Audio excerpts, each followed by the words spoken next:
मित्रों नमस्कार, मैं हूं राकेश कुमार। आप देख रहे हैं मताभिमत।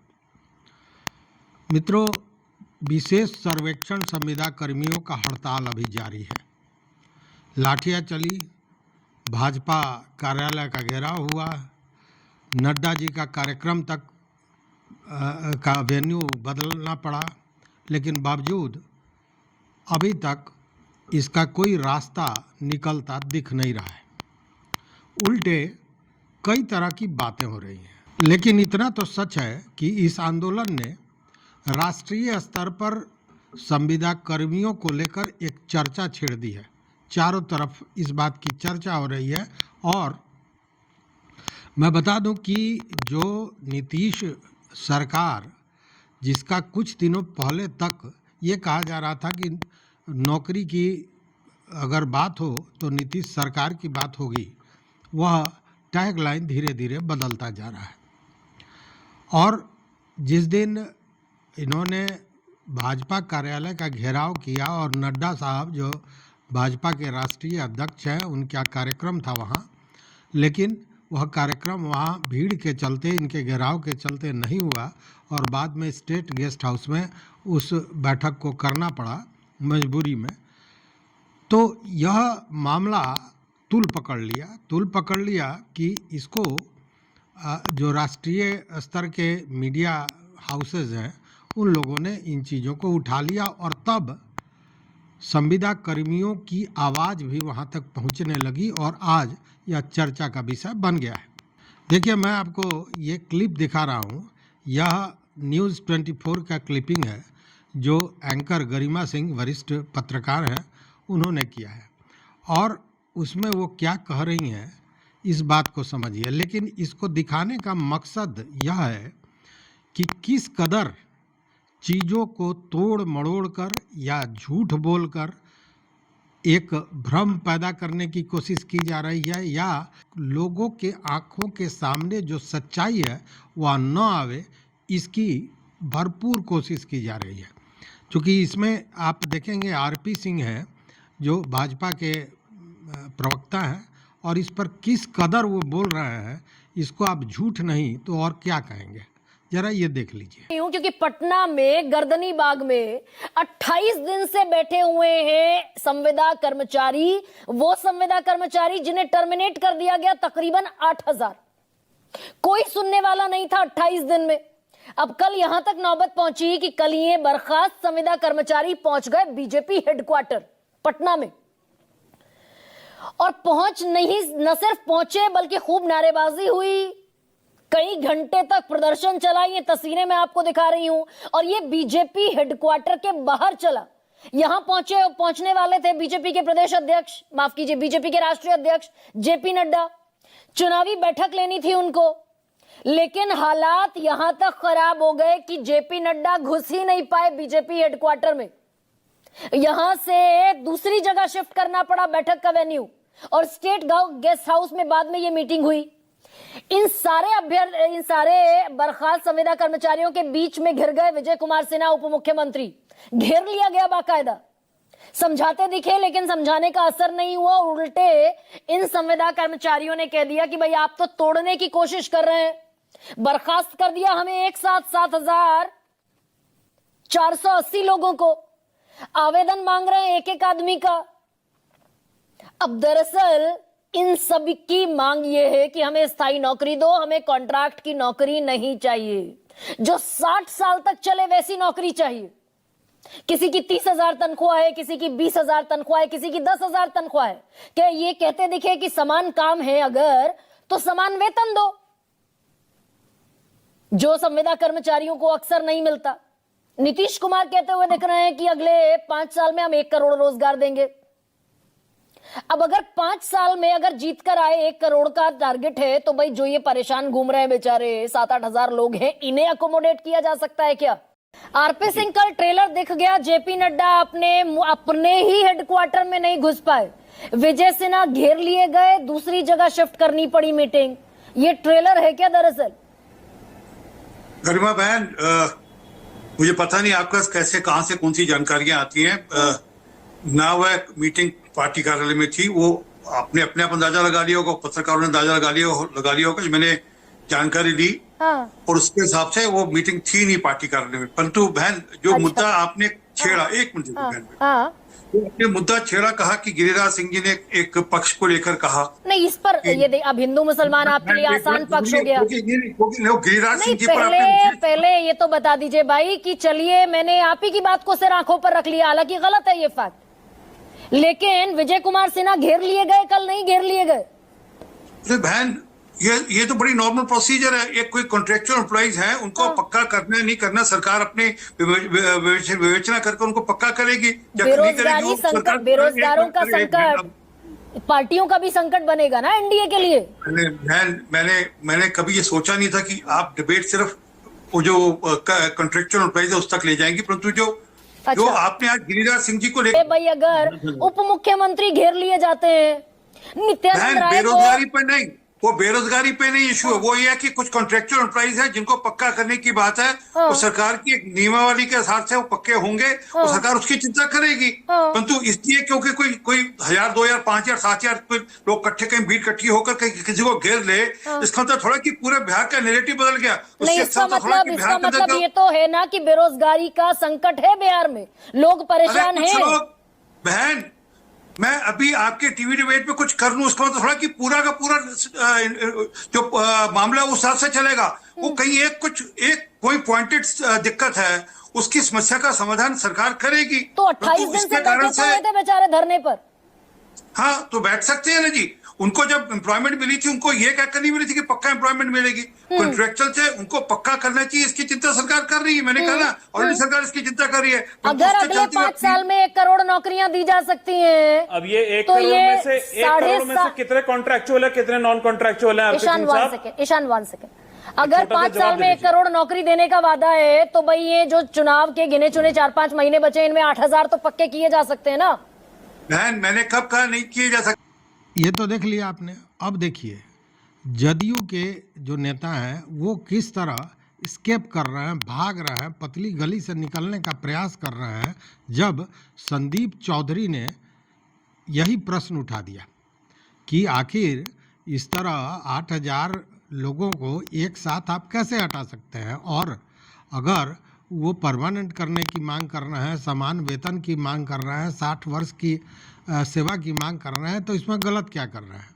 तो इस पर जो प्रवक्ता है राजीव रंजन, वह कुछ बोल नहीं बोल पाए, तो उन्होंने ठिकरा संदीप चौधरी जो वरिष्ठ पत्रकार हैं उन्हीं के माथे पर डाल दिया कि अगर आप किसी डिबेट के लिए बुलाते हैं किसी बिंदु पर, किसी खास विषय पर, तो आपको पहले बताना चाहिए, चूँकि बाकी के लोग, मतलब जो संविदा कर्मी 2 युवक हैं, वो कितना सही कर रहे हैं, यह हमको जांचने की ज़रूरत पड़ेगी।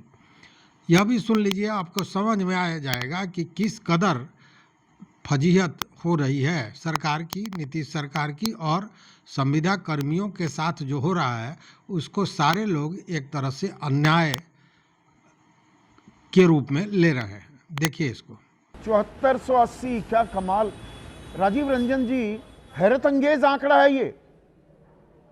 आप तो जिनको नौकरी पक्की करने का भरोसा दे रहे थे, 5 बजे शाम से लेकर रात 12 बजे तक जो हर्षराज कह रहे हैं, ये दावा कर रहे हैं 7480 लोगों की नौकरियां खा ली आपने, उफ भी नहीं। देखिए, मुझे हैरानी है संदीप जी, ऐसे जब भी स्पेसिफिक सवाल हो तो फिर जिन्हें जवाब देना है उन्हें विवरण संग्रहित करने का अवसर भी जरूर देना चाहिए। अब जिन मुद्दों पर बहस करना चाहते हैं स्पेसिफिक, जब ये सामान्य तौर पर बेरोजगारी, रोजगार, अवसर, इन पर बातें करते हैं तो एक बात अलग होती है। इन्होंने कुछ बातें कही, इसकी सत्यता क्या है इसको प्रमाणित करने की स्थिति अभी नहीं है, इसलिए कि जब भी ऐसी बर्खास्तगी की नौबत आती है और ऐसे समय में जब बिहार में असंख्य अवसर उपलब्ध हो रहे हैं लोगों को, कोई वजह अनुशासनहीनता की हो सकती है,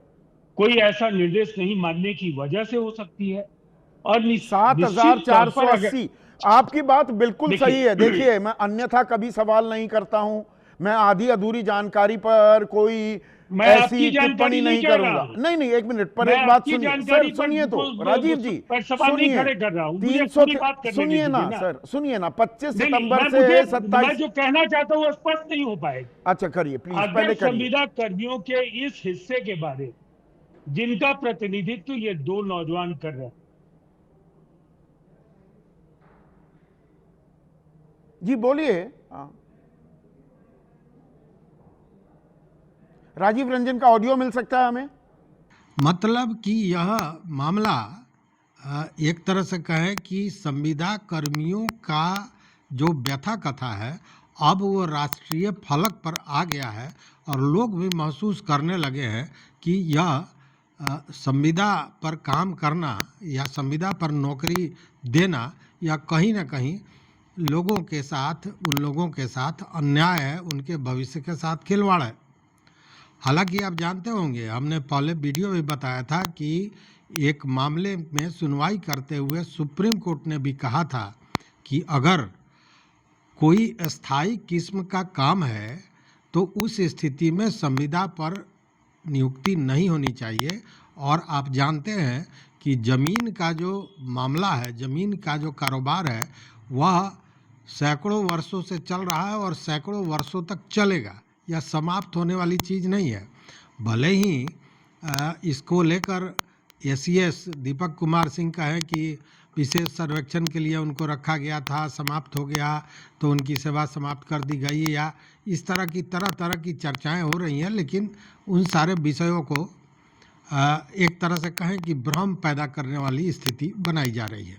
लेकिन जब विभाग कह रहा है कि इनकी मांग गलत है, स्पष्ट कर रहा है विभाग कि इनकी मांग गलत है, ऐसा होना नहीं चाहिए, तो आखिर ये पढ़े लिखे नौजवान जो सिविल इंजीनियर हैं या डिप्लोमा इंजीनियर हैं, सारे पढ़े लिखे लोग हैं, यह इतने बुद्धि से मंद तो हो नहीं सकते हैं कि अगर कुछ वैसा नहीं है तो डिमांड कर रहे हैं। अगर वो 2022 में भी हड़ताल किए थे और उस समय भी इन लोगों को आश्वासन मिला था कि हाँ इस पर हम सोचेंगे, तो फिर अगर वो किए तो क्या गलत किए। जबकि मैं आपको एक वीडियो क्लिपिंग दिखा रहा हूँ जो प्री ओरिएंटेशन जब 19-20 में जब इन लोगों की बहाली हुई थी, उस समय जो प्री ओरिएंटेशन हो रहा था, उस समय किसी वरिष्ठ पदाधिकारी ने, जो राजस्व एवं भूमि सुधार विभाग के पदाधिकारी हैं, उन्होंने क्या कहा? उन्होंने स्पष्ट कहा है कि 60 वर्षों तक बढ़ाई जाएगी अगर आपका सेवा सही हुआ। 1 साल आप काम करेंगे, फिर आपका एक्सटेंशन होगा और यह 60 साल तक चलेगा। इस क्लिपिंग को समझिए, तब समझ में आएगा कि इसके पीछे मामला क्या है। और सब ये है, ये आपका इस प्रकार है। आपकी जो 1 वर्ष का जो आप नियोजन में आएंगे तो 1 वर्ष का पहले आपके साथ एग्रीमेंट होगा, आपका अच्छा परफॉर्मेंस रहेगा तो स्वतः फिर वो नवीकरण हो जाएगा और 60 वर्षों तक आप यहाँ आप कार्य करेंगे। आप ये भी जान लीजिए। तो ये आप जान लें, आपके द्वारा भी बार बार प्रश्न किया गया है कि सर हम लोग की नौकरी कितने दिनों तक रहेगी। जब हमारे यहाँ सर्वेक्षण चलेगा, सर्वेक्षण फिक्स होगा, उसके बाद में चकबंदी का कार्य होगा, इसलिए स्वतः 1 वर्षों के बाद रिन्यूअल होगा और स्वतः रिन्यूअल होते हुए आप आगे एक्सटेंशन होगा, फिर कराने की जरूरत नहीं है। एक बार एक्सटेंशन होगा और स्वतः ये लागू होगा। तो देखा आपने, स्पष्ट उन्होंने कहा कि 60 साल तक। तब जब एक जगह आप पदाधिकारी, उसी विभाग के कोई वरिष्ठ पदाधिकारी इस तरह की बात कर रहे हैं और 2022 में आपने बाज़ाब्ता आश्वासन दिया है, तो उसके बाद अगर ये मांग कर रहे हैं तो इसमें नाजायज़ क्या है? जबकि अन्य विभागों में ऐसा हुआ है। हाँ, एक चर्चा ज़रूर है जो विभाग ने उसका खंडन किया है। विभाग ने बाज़ाब्ता एक सूचना जारी की है, प्रेस विज्ञप्ति जारी की है और उसमें कहा है कि 550 अमीनों के नियमितीकरण की बात जो ये आंदोलनकारी या संघ द्वारा उठाया जा रहा है वो गलत है। उन्होंने ये विज्ञप्ति जारी की है, चलिए मान लिया जाए ये गलत है। लेकिन इसके अलावे भी तो बहुत जगह ऐसा है जहाँ पे किया गया है। जैसे जल संसाधन विभाग में संविदा पर जो काम कर रहे थे उन लोगों को नियमित किया गया था। स्वास्थ्य विभाग में काम करने वाले कुछ संविदा कर्मियों को भी नियमित किया गया। शिक्षकों की बात लें तो शिक्षकों के लिए बजाते एक नॉमिनल परीक्षा लेकर सारे लोगों को नियमित किया गया, राज्यकर्मी का दर्जा दिया गया। तो कहने का मतलब ये है कि अगर इनका जो डिमांड है वो नियमितीकरण का है तो इसमें बहुत ऐसी बड़ी गलती तो नहीं मानी जाएगी। ये अगर अपने सेवा का, अपने नौकरी का, अपने जीवन का, अपने भविष्य का की सुरक्षा की मांग कर रहे हैं तो इसमें गलत क्या है? गलत नहीं है। रही बात कि विभाग को इसके लिए सोचना चाहिए, सरकार को इसके लिए सोचना चाहिए और किसी पूर्वाग्रह से ग्रसित होकर नहीं, क्योंकि जहाँ पूर्वाग्रह होगा वहाँ सही फैसला नहीं होगा। तो पूर्वाग्रह रखने की ज़रूरत नहीं है, लेकिन बावजूद इसके जो बातें निकल कर सामने आ रही हैं उससे स्पष्ट लगता है कि पूर्वाग्रह अभी भी है, क्योंकि उसी तरह की चर्चा हो रही है। क्योंकि आज हमने न्यूज़ 18 का इंटरव्यू देखा है जिसमें एसीएस दीपक कुमार सिंह बता रहे हैं कि संविदा कर्मियों की जो नियुक्ति हुई थी विशेष सर्वेक्षण के लिए ही हुई थी और समाप्त होने के बाद अगर ये दूसरे विभाग में जाते हैं तो जो नियम है उसके हिसाब से इनको इस सेवा अवधि का जो अनुभव है उसका लाभ भी मिलेगा। लेकिन साथ में एक चर्चा उन्होंने की, वह फिर कहीं ना कहीं भ्रमित करने वाला है कि ये लोग हड़ताल पर चले गए, फिर विभाग ने बहुत सा समय इनको दिया है लौटने के लिए। अभी भी कहा गया है कि जो लोग बर्खास्त हैं वो अपील अभ्यावेदन दें और उस पर कार्रवाई होगी। और उसमें संघ की जो नेता हैं रोशन आरा, उन्होंने भी अभ्यावेदन दिया है, अपील किया है और उन्होंने इसमें लिखा है कि उनका स्वास्थ्य सही नहीं था, उसके चलते वो योगदान नहीं कर रही थी और उनको फिर वापस लिया गया है काम पर। और इतना ही नहीं, इसके अलावा भी उन्होंने और कई बातें कही।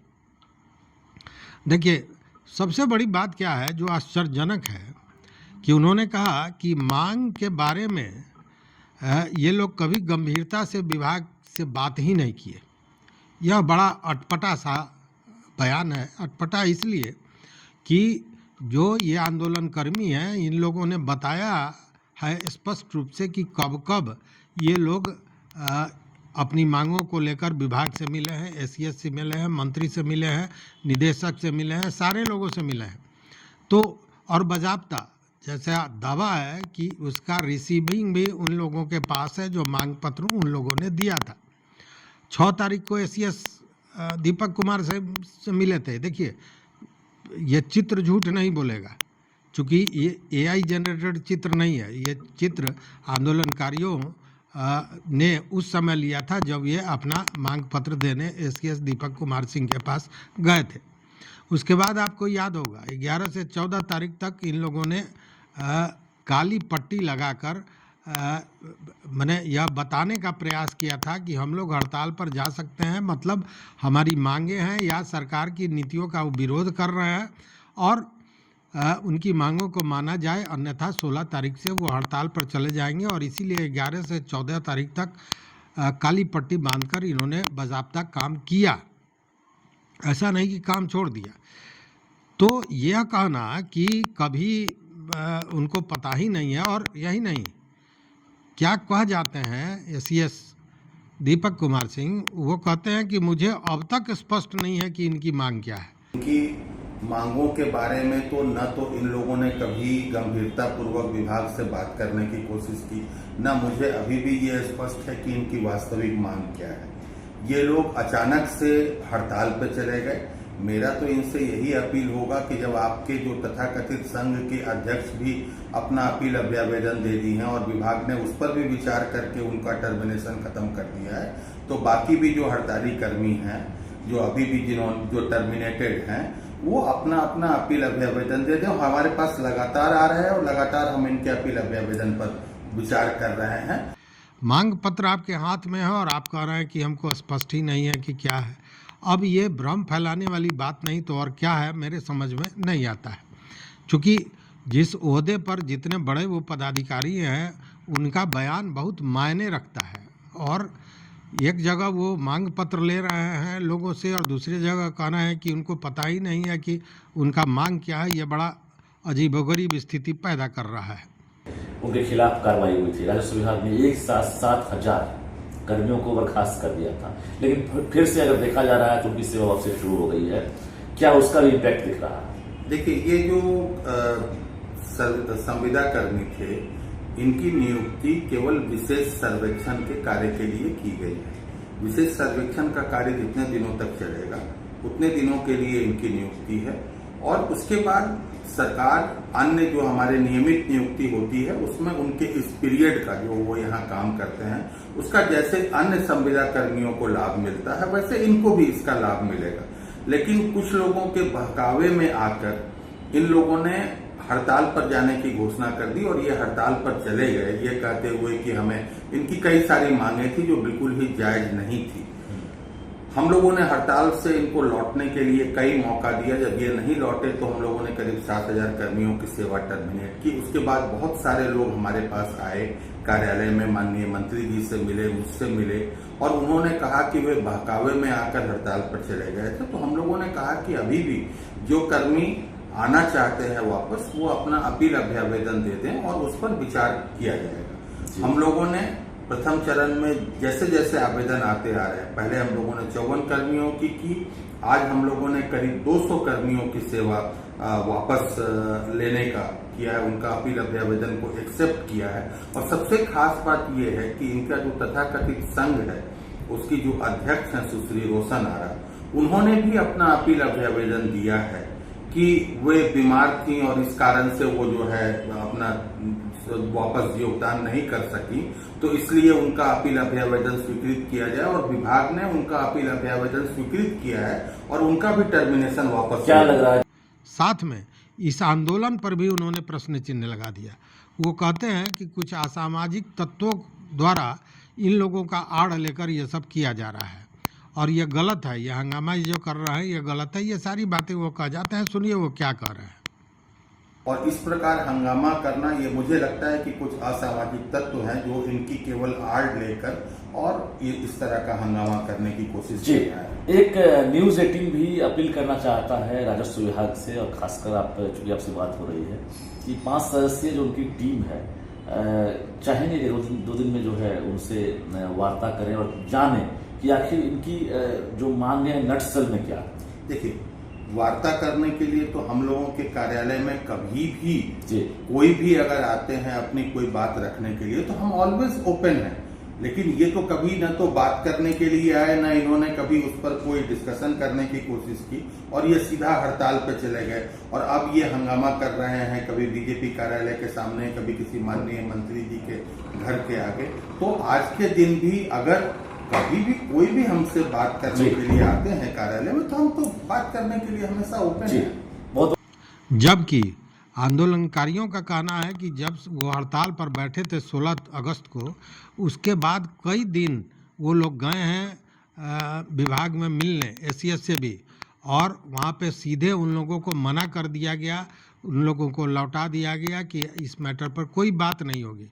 जबकि आपने सुना होगा कि एसीएस कहते हैं कि दरवाज़ा हमारा खुला हुआ है, हम लोग एकदम ओपन है, कोई भी आता है तो बात करता है, वो भी आते तो बात होती।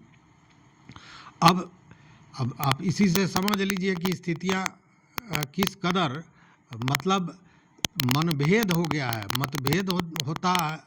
मतभेद तो नियमावली को लेकर हो सकता था, लेकिन यहाँ मनभेद का मामला है। मतलब कि एक पूर्वाग्रह से ग्रसित होकर जैसे बात की जाती है वही स्थितियां अभी नज़र आ रही है।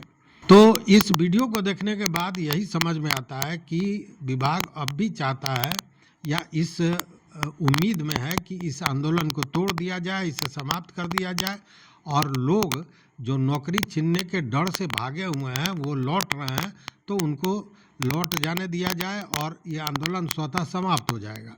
लेकिन उन्होंने साथ में यह भी कहा कि पहले दिन 54 लोगों को रखा गया है, फिर बाद में 200 लोगों को रखा गया है। मतलब कि इतनी बड़ी संख्या में लगभग 7,863 लोगों का टर्मिनेशन हुआ है।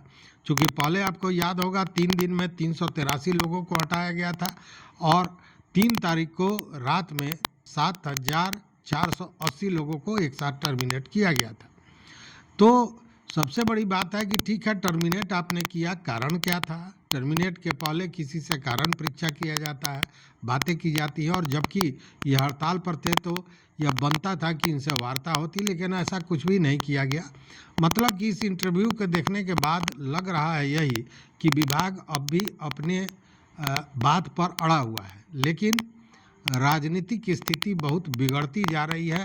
बिहार का जो नीतीश राज का जो एक परिदृश्य था, एक दृश्य था, लग रहा था कि नीतीश कुमार लोगों को रोजगार दे रहे हैं, सारी चीज़ें दे रहे हैं, वो अब बदलता जा रहा है। अब सरकार नौकरी देने वाली सरकार नहीं होकर नौकरी छीनने वाली सरकार हो रही है, और इसी को लेकर सच और गलत का लोग सोशल मीडिया पर देख रहे हैं कि लोग इसका कंपैरिजन कर रहे हैं। देखिए ये पिक्चर, मतलब सच्चाई क्या है सो बताया जा रहा है।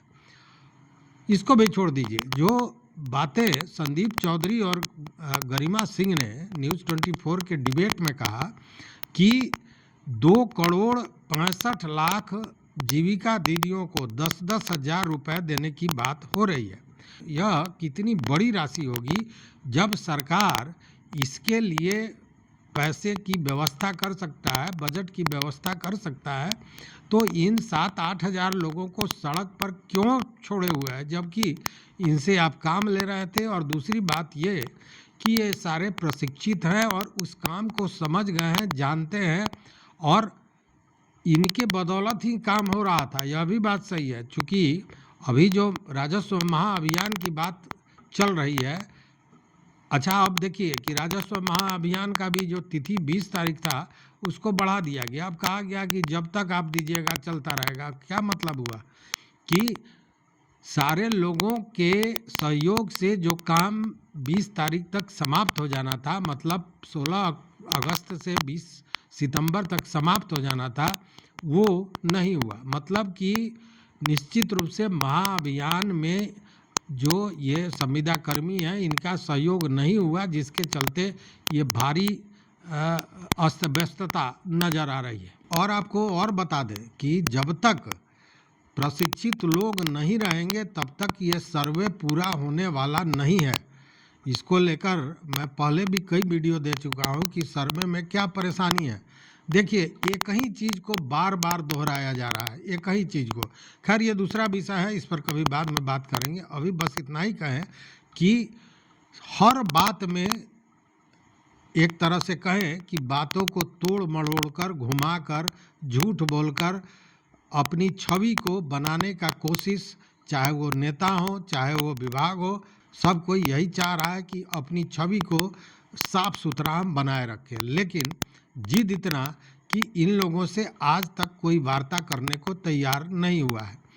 आपको याद होगा बीजेपी कार्यालय में उस दिन घेराव हुआ था, तो उसके बाद जो विजय सिन्हा हैं उप मुख्यमंत्री, उन्होंने बुलाया था, उस पर बातें भी हुई थी। जैसा लोगों का कहना है कि कोई बात नहीं हुआ कि ठीक है इस पर हम विचार करेंगे, लेकिन कोई सकारात्मक पहलू सामने नहीं आई, कोई सकारात्मक बात नहीं हुई है। तो अब देखने वाली, अच्छा इसके पहले भी लोग बता रहे हैं कि मंत्री जी के यहाँ लोग गए मिलने उनके आवास पर, तो वहाँ से भगा दिया गया। तो यही स्थितियाँ बनी हुई हैं। लेकिन अद्भुत तो ये है कि इसके बावजूद भी ये सारे लोग डटे हुए हैं और आज भी उसी तरह की भीड़, उसी तरह का जोश, उसी तरह की साहस के साथ हड़ताल पर बैठे हुए हैं। हड़ताल अभी जारी है, देखते हैं आगे क्या होता है। चूँकि अभी आपने देखा होगा कि नया जो कौन बनेगा मुख्यमंत्री या किस का शासन बनेगा, यह जो अभी नया एक सर्वे आया है, उस सर्वे में आप देखेंगे कि एनडीए का जो सर्वे था, जो बहुत 1 नंबर पर चल रहा था, वो कितनी तेज़ी में नीचे घसकता जा रहा है। यह भी सोचने वाली विषय है। और ऐसा नहीं है कि जो राजनेता हैं, जो पार्टियां हैं, वो इस पर सोच नहीं रही होंगी। तो देखते हैं आगे क्या होता है, किस तरह का निर्णय लिया जाता है। अभी देखते रहिए मत अभिमत। मित्रों, चैनल पर नए हो तो सब्सक्राइब कीजिए, लाइक कीजिए, दोस्तों के साथ शेयर कीजिए और अपना विचार जरूर दीजिए। बहुत बहुत धन्यवाद, कोटिशाह आभार।